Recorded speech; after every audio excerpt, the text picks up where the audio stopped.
Hey there guys, welcome back to Coptalks and another video. Today's video is going to be about Paracord. Oh yeah, we haven't seen one of those before, right?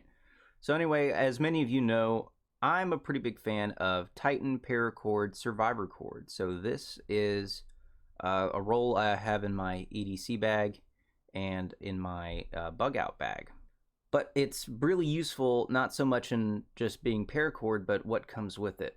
I'll get into this a little bit more later on in the video, but this paracord actually features a couple of different strands integrated into the 550 cord itself.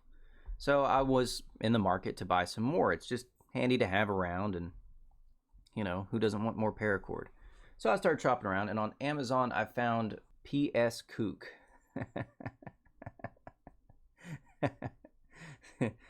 Yeah, okay.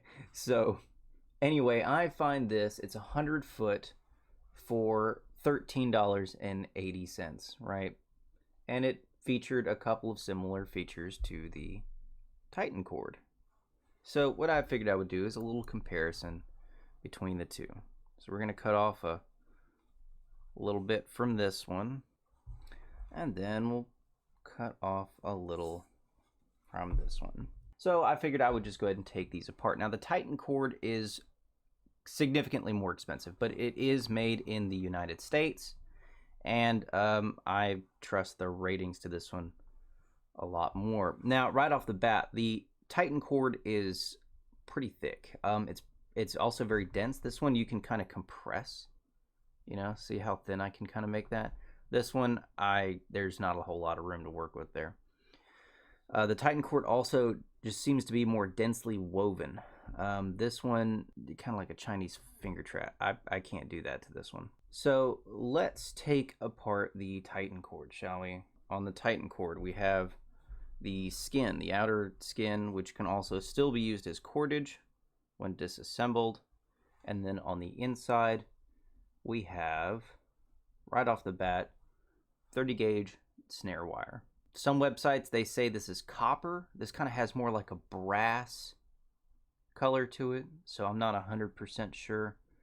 I know they used to do copper, but I think they switched to a different formula, they said, and now it's different. We have monofilament fishing line, and it doesn't come in sections, obviously. It's one continuous long piece. It runs the entire length of the 550 cord. And another fun fact, this 550 cord is tested and rated to 620 pounds. You have a manufacturer's identification because they are a mill standard manufacturer, so that is their identifier strand. And then you have waxed jute.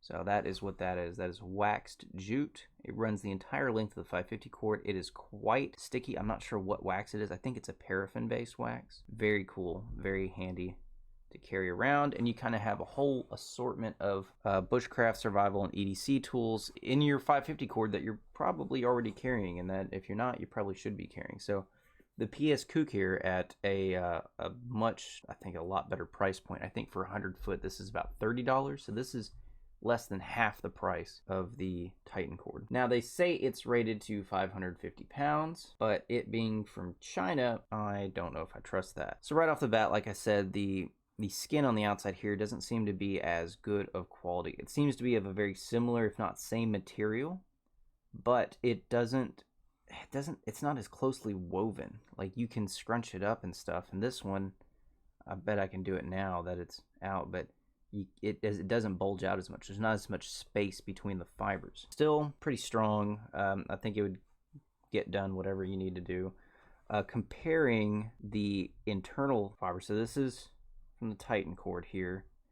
This is from the PSKOOK. It's immediately a lot thinner. Not a whole lot going on there. They also claim that this is fire tinder, which seems to be some kind of string with another wax coating, and the yellow fishing line. So they have like a braided fishing line rather than a monofilament, and then this is cotton.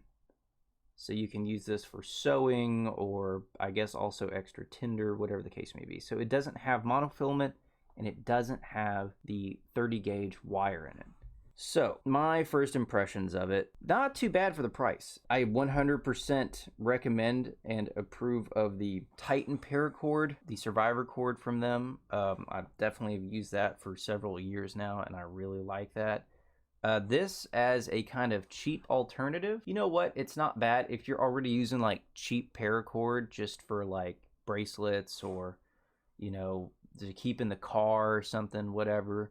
You know, this may be worth taking a look at. It's got really decent reviews. It works pretty well. I mean, it's definitely more flexible. This is rigid because of, you know, the monofilament fishing wire, the wire that's inside, and it's definitely thicker and has thicker strands and stuff like that. So this is definitely more flexible, and this is 1 millimeter thinner than the Titan Survivorcord. So it's definitely worth taking a look at. It does work. I mean, it will work as basic cordage, but for something that's like a high stress, high survival situation, I think I'm gonna rely on the tried and true Titan Survivorcord, just simply for the fact that it has the military specifications to back it up, as well as a little bit more functionality, in my opinion, than the regular Chinese knockoff here.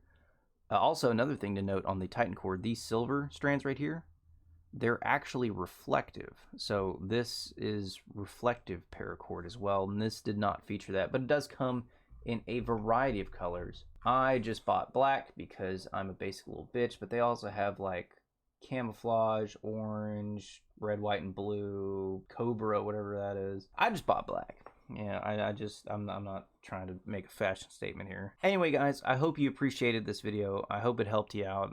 If anybody was kind of looking into these two, just spend the extra bucks and get this. Especially if it's not something you're going to use all the time. If you go through 550 cord like I do duct tape, you know, buy some of this. You can use this instead of your good shit. But definitely buy some of the Titan cord and keep that in your bug out bag. That's what I do, and you can't go wrong with that. So anyway, guys, hope this helped you out. Hope this helped you reach a decision. If you have any question, you know, go ahead and reach out to me. Other than that, guys, have a fantastic day. Know your gear, know your path to your bug out location, know your rights, keep your family close, keep your friends close, and keep an eye on the current state of things. Sometimes shit gets a little wonky. It's always a good idea to, you know, pay attention. Have a fantastic day, and I will catch you in the next one.